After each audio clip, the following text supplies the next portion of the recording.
Selamat malam, salam sejahtera. Terima kasih karena bersama dengan saya di Nazilin Unity Channel. Sekali lagi, Perikatan Nasional diberikan cermin paling besar di muka bumi.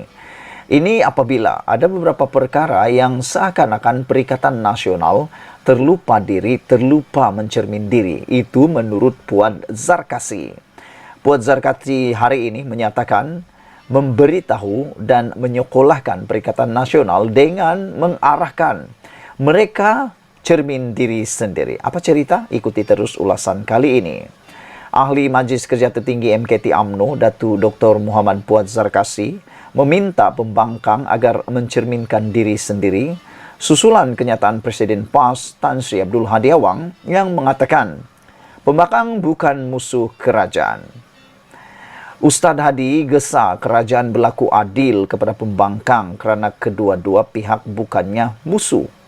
Hadi kata memberi peruntukan hanya untuk ahli parlimen blok kerajaan sebagai tidak Islamik.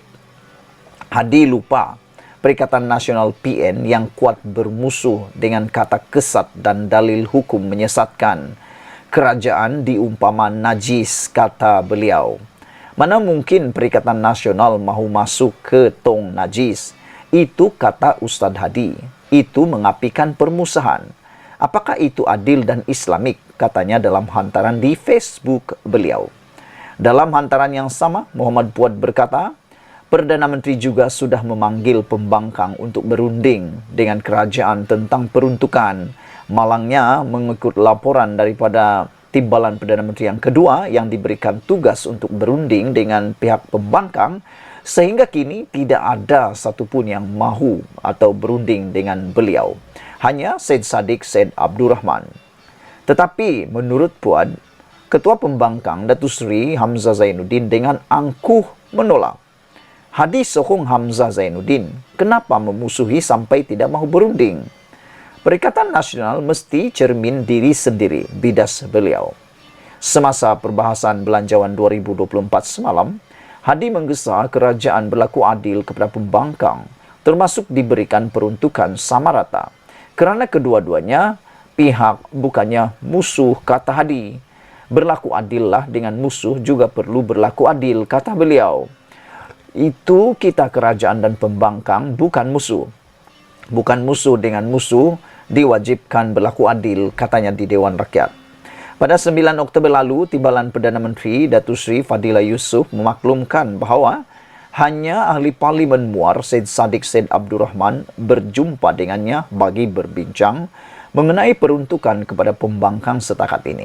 Beliau berkata, wakil daripada PN tiada mengemukakan sebarang surat resmi selain tidak mengadakan sebarang pertemuan berhubung perkara itu. Setakat ini, pembangkang yang datang jumpa ialah Syed Saddiq Syed Abdurrahman saja. Manakala daripada PN, sama ada ketua pembangkang atau ketua WIP pula belum membuat apa-apa tindakan lagi. Bagaimana berjumpa mengenai hal lain adalah, namun bukan berkait peruntukan, kata beliau lagi. Saudara-saudara sekalian, kata-kata daripada Puan Zarkasi ini ada kebenarannya. Beliau mengarahkan supaya Perikatan Nasional cepat-cepat cermin diri. Ini susulan kenyataan Presiden Tan Sri Abdul Hadi Awang yang mengatakan pembangkang bukan musuh kerajaan. Hujah fakta yang dinyatakan oleh Puan Zarkasi ada kebenarannya apabila beliau kata Ustaz Hadi gesa kerajaan berlaku adil kepada pembangkang kerana kedua-duanya bukan musuh. Tapi, kata beliau, ini sesuatu yang tidak adil. Hadi lupa Perikatan Nasional yang kuat bermusuh dengan kerajaan, dengan kata-kata kesat dan dalil hukum yang menyesatkan. Dan terkini, Hadi Awang kata kerajaan Barisan Nasional Pakatan Harapan diumpamakan najis, tong najis. Bukankah itu satu perkara yang mengapi-apikan permusuhan, kata Puan Zarkasi. Mana mungkin Perikatan Nasional mahu masuk ke tong najis, itu kata Hadi Awang. Itu mengapikan permusuhan, kata Puan lagi. Apakah itu adil dan Islamik? Soal Puan Zarkasi di dalam hantaran di Facebook. Dalam hantaran yang sama, Puat juga berkata Perdana Menteri juga sudah memanggil pembangkang untuk berunding dengan kerajaan tentang peruntukan. Jadi, kalau nak soal tentang peruntukan, kenapa Hadi Awang, pembangkang Perikatan Nasional tak nak berunding? Sedangkan dulu sudah pernah kita lihat, pernah dibuat oleh Perikatan Nasional dan Barisan Nasional pada waktu itu dipimpin oleh Ismail Sabri Yaakob sebagai Perdana Menteri. Pakatan Harapan sanggup melakukan MOU untuk mendapatkan peruntukan tersebut. Sudah pernah dilakukan, kenapa tak mau dibuat? Sekian dulu untuk kali ini. Jangan lupa tinggalkan komen Anda, tekan butang subscribe. Malaysia kita punya, kita jaga sama-sama, cintai Malaysiaku. Bye-bye. Selamat malam, salam sejahtera. Terima kasih karena bersama dengan saya di Nazilin Unity Channel. Saudara-saudara sekalian, ini satu pendedahan yang luar biasa yang pastinya menarik perhatian Anda semua akibat susulan daripada tindakan Muhyiddin Yassin, pengerusi Perikatan Nasional yang nak memohon pasport beliau dilepaskan atau diberikan secara kekal kepada beliau dengan beberapa alasan, termasuk alasan yang paling melucukan, yaitu ingin pergi bercuti. Saudara-saudara sekalian, menurut sabudin.com, bercuti bukan urusan rasmi, pasport Muhyiddin tak patut dilepaskan. Apa pendapat Anda semua? Adakah pasport tersebut perlu dilepaskan kepada Muhyiddin? Kerana dikhawatir kalau pasport Muhyiddin diserahkan kepada Muhyiddin dengan beberapa alasan, termasuk mahu bercuti ke United Kingdom, ini mungkin akan menjadi duluan. Ini mungkin akan menjadi ikutan kepada orang yang lain yang juga mengalami nasib yang sama seperti Muhyiddin Yassin, yaitu pasport mereka ditahan kerana masih di dalam perbicaraan di mahkamah dan salah satu daripada jaminan untuk beliau dilepaskan daripada untuk perbicaraan yang seterusnya. Jadi, apa pendapat Anda? Perlukah pasport Muhyiddin diserahkan kepada beliau ataukah tidak perlu? Menurut laporan media, pihak pendakwa raya akan mengemukakan bantahan terhadap permohonan pengerusi Perikatan Nasional Muhyiddin Yassin untuk mendapatkan pasportnya secara kekal bagi melakukan perjalanan ke luar negara. Timbalan pendakwa raya Nur Asma Ahmad memberitahu Mahkamah Session Kuala Lumpur mereka memerlukan lebih masa untuk menjawab permohonan Muhyiddin itu. Notis permohonan telah disampaikan kepada kami pada 17 Oktober lalu dan kami akan membantah permohonan tersebut. Kami memohon 2 minggu untuk memfailkan afidavit pendakwaan sebagai jawapan, kata Nur Asma kepada Hakim Perbicaraan Azura Alwi. Azura kemudiannya menjadwalkan semula perbicaraan awal yang ditetapkan hari ini mengenai permohonan Muhyiddin itu kepada 23 November depan. Hakim juga kemudian mengarahkan pihak pendakwaan memfailkan afidavit mereka sebelum atau pada 8 November, sementara sebarang jawapan oleh pasukan peguam bela Muhyiddin mesti diserahkan sebelum atau 17 November. Pasport Muhyiddin sebelum ini diserahkan kepada Mahkamah Jenayah sebagai sebahagian daripada syarat jaminan 2 juta ringgit dalam kes pengubahan wang haram yang sedang dibicarakan terhadapnya. Minggu lalu, bekas Perdana Menteri itu memfailkan permohonan pelepasan kekal pasportnya dengan mengemukakan pelbagai alasan, antaranya ingin membawa keluarga bercuti di London. Dalam afidavit sokongan yang difailkan bersama permohonan di Mahkamah Tinggi Kuala Lumpur, Muhyiddin berkata beliau memerlukan dokumen itu untuk pemeriksaan kesihatan di Singapura. Sudah menjadi tradisi saya membawa keluarga bercuti selama sebulan setiap tahun, kata Muhyiddin. Wah, sebulan tu banyak duit. Tahun ini juga tidak terkecuali, kata Muhyiddin. Percutian ini penting kerana ia membolehkan saya meluangkan masa bersama keluarga, memandangkan tahun ini amat menekan saya dan keluarga, kata Muhyiddin lagi. Perlu atau tidak sebenarnya pasport Muhyiddin dilepaskan? Dalam kes Muhyiddin ini terdapat 2 sebab mengapa beliau ingin memohon pasportnya dikembalikan. Pertama, untuk pemeriksaan kesihatan di Singapura, dan kedua, untuk bercuti ke London selama sebulan bersama keluarganya. Sebagaimana kenyataan pihak pendakwa raya bahawa mereka akan membantah permohonan Muhyiddin itu, setepatnya itulah langkah paling wajar sekali dilakukan. Ini kerana bercuti bukanlah urusan atau tugas rasmi dan ia boleh ditanggungkan sehingga keadaan mengizinkan. Dalam kes Muhyiddin yang ada perbicaraan di mahkamah dan pasportnya diserahkan kepada mahkamah, eloklah beliau bercuti sahaja di dalam negara. Kalau tujuannya untuk berkumpul sesama keluarga, boleh saja melakukannya di banyak tempat percutian yang menarik di Malaysia ini. Tak perlu ke luar negara pun. Muhyiddin hanya perlu diserahkan pasportnya untuk beliau menjalani rawatan perubatan di Singapura dan kemudian hendaklah diserahkan semula kepada mahkamah selepas menjalani pemeriksaan kesihatan tersebut. Bukan apa, kalau untuk bercuti pun diberikan pasportnya, bimbang-bimbang nanti ia akan menjadi duluan di mana semua orang yang ada kes mahkamah akan membuat hal yang sama. Tetapi sebagaimana banyak kes lain, yang mana membenarkan Muhyiddin memiliki pasportnya secara kekal adalah tidak munasabah sama sekali. Hanya orang bebas dan tiada kes mahkamah bebas menyimpan pasportnya sendiri. Ditulis oleh sabudinhusin.com. Apa pendapat anda semua? Sebelum kita berpisah, jangan lupa tinggalkan komen anda, tekan butang subscribe. Kita jumpa lagi. Bye-bye. Selamat petang, salam sejahtera. Terima kasih karena bersama dengan saya di Nazilin Unity Channel. Anda pasti kenal sosok tubuh yang dinamakan Shahidan Kassim. Beliau ni bukan juga orang yang baru. Beliau juga bukan orang yang tak dikenali. Berasal daripada Barisan Nasional UMNO, tetapi akhirnya kini bersama dengan Barisan Pembangkang Perikatan Nasional. Rupa-rupanya ini yang sering dilakukan oleh Shahidan sekarang yang mengejutkan seluruh rakyat Malaysia. Dengan tajuk daripada sabudin.com, aduhailah Shahidan, nampak sangat kerjanya sebagai ahli parlimen hanya mahu tukar kerajaan.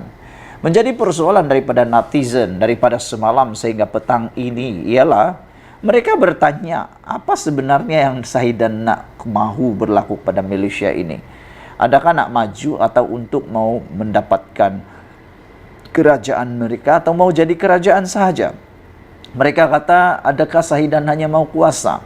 Ada juga yang bertanya, adakah Shahidan sudah lupa kesan daripada pertukaran kerajaan melalui langkah Sheraton yang mana menyebabkan negara terumbang-ambing, negara kerugian, bahkan tidak juga keterlaluan kalau kita katakan negara hancur pada waktu itu. Kita tidak tahu siapa yang memerintah dan para pelabur waktu itu juga lari entah ke mana. Adakah itu yang mau dimahukan? Tapi yang menjadi persoalan netizen juga ialah, tidakkah ada dalam sekelumit hati para pemimpin yang mahu menukar kerajaan ini untuk sabar menunggu sehingga pilihan raya akan datang? Bukankah itu lebih elok? Ada juga yang bertanya, apa yang sangat dikejar sangat oleh mereka untuk menukar kerajaan ini? Adakah sesuatu yang mereka mau lakukan? Atau dengan kata lain, adakah udang di sebalik batu? Adakah mereka takut sesuatu sehingga mahu cepat sangat nak menjadi kerajaan, kata mereka? Jangan-jangan kata mereka ada sesuatu yang mereka sembunyikan yang takut pula kedapatan, kata mereka. Saya pun tak tahu sejauh mana kebenaran itu, terpulanglah pada anda untuk menentukannya. Namun, apa yang nak jadi dengan ahli parlimen Arau ini, yaitu Shahidan Kassim? Apakah kerjanya sebagai ahli parlimen hanya ingin menukar kerajaan saja? Sedih dan memalukan, ada ahli parlimen macam dia ni, menurut Sabudin. Kerja ahli parlimen ialah membela dan memperjuangkan nasib rakyat, bukan asik nak tukar kerajaan. Tetapi kenapalah Shahidan masih tak habis-habis dengan keinginan nak menukar kerajaan? Di parlimen hari ini, beliau mencadangkan agar Akta Anti Lompat Parti diketepikan bagi memberi kebebasan kepada ahli-ahli parlimen untuk memilih kerajaan baru. Yang ini secara saya pribadi saya membantah. Kalau itulah yang dikehendaki oleh Shahidan Kassim, saya tak setuju langsung. Sebagai pemerhati dan penganalisis politik bebas, saya langsung tidak setuju dengan kalau mau dihapuskan Akta Anti Lompat Parti. Kerana itu adalah penyelamat Malaysia sekarang. Saya yakin tanpa Akta Anti Lompat Parti itu, sudah ada ahli parlimen yang dah mau lompat dan lompat. Sampai bila perkara itu berlaku? Kalau anda setuju dengan saya, tinggalkan dalam ruangan komen. Tapi kalau anda tak setuju, tinggal juga dalam ruangan komen. Saya sangat tidak setuju kalau Akta anti lompat parti ini diketepikan. Inilah yang menyelamatkan Malaysia sebenarnya. Akta anti lompat parti inilah penyelamat politik Malaysia sekarang. Dulu tanpa akta anti lompat parti, ahli-ahli parlimen ini sembarangan mengkhianati mandat rakyat. Betul tidak? Anda pikir betul-betul. Saudara-saudara sekalian, di parlimen hari ini, Saidan Kassim mencadangkan agar akta anti lompat parti diketepikan bagi memberi kebebasan kepada ahli-ahli parlimen untuk memilih kerajaan baru. Adakah niat lagi dalam hati beliau ini mahu berlaku langkah Sheraton? Ada lagikah keinginan mereka ni untuk mau pancing para ahli parlimen? Tak tahulah aku apalah yang berlaku. Ini kerana beliau mendakwa kerajaan yang ada sekarang gagal menangani kenaikan harga barang. Lupakah Saidan Kassim bahawa dulu Perikatan Nasional pun gagal juga untuk menangani kenaikan harga barang ini. Dan waktu itu Saidan belum dalam Perikatan Nasional. Dia masih bersama dengan Barisan Nasional. Tapi dia pun juga pada waktu itu tak menyokong Perikatan Nasional. Itulah, tak tahulah kita kan macam mana. Rakyat sudah tidak dapat lagi perlindungan kenaikan harga barang, kata beliau. Pegawai-pegawai kerajaan letih tentang apa yang berlaku. Saya cadangkan tindakan segera diambil, kata Saidan. Kalau nak apungkan semua harga barang, saya sokong, kata beliau. Apungkan politik. Benarkan akta lompat parti diketepikan agar semua orang yang mahu menyertai kami boleh. Katanya dalam ucapan perbahasan rang undang-undang perbekalan 2024 di Dewan Rakyat hari ini. Aduhailah Saidan, kalau nak tukar kerajaan, tunggulah PRU akan datang. Buat sementara atau sehingga PRU 16 akan datang, berilah peluang kerajaan sedia ada dan Perdana Menteri Anwar Ibrahim menjalankan tanggungjawabnya.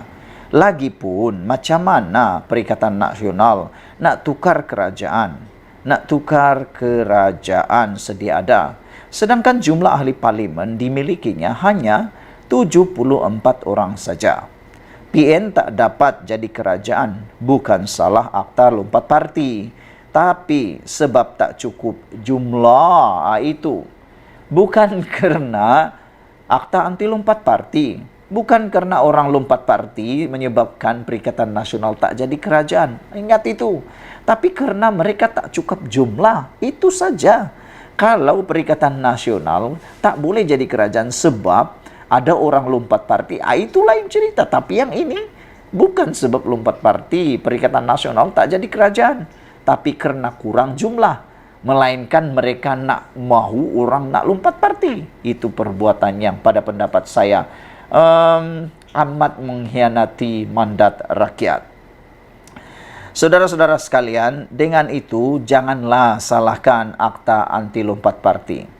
Jangan-jangan nanti kalau Saidan tiba-tiba jadi kerajaan, dia akan sokonglah pula akta anti lompat parti ini. Bila tak jadi kerajaan, bila jadi pembangkang, tak suka anti lompat parti. Tapi bila jadi kerajaan, sukalah pula anti lompat parti. Mungkin itu boleh berlaku. Lagipun, Anwar dah beberapa kali mencabar Perikatan Nasional sebelum ini supaya bawa usul undi tak percaya terhadapnya di parlimen jika benar Perikatan Nasional ada sokongan untuk tumbuh kerajaan. Tapi apa yang berlaku? Perikatan Nasional tak berani pun mahu membuat usul selepas itu. Kenapa? Mereka tahu mereka tak cukup sokongan. Kenapa tak berani nak bawa ke kata sabudinhusin.com. Saidan kalau mahu juga nak tukar kerajaan, apa kata Sabudin, usulkan undi tak percaya di parlimen. Sekian dulu untuk kali ini. Jangan lupa tinggalkan komen Anda. Malaysia kita punya, kita juga sama-sama cintai Malaysiaku. Kita jumpa lagi. Bye-bye.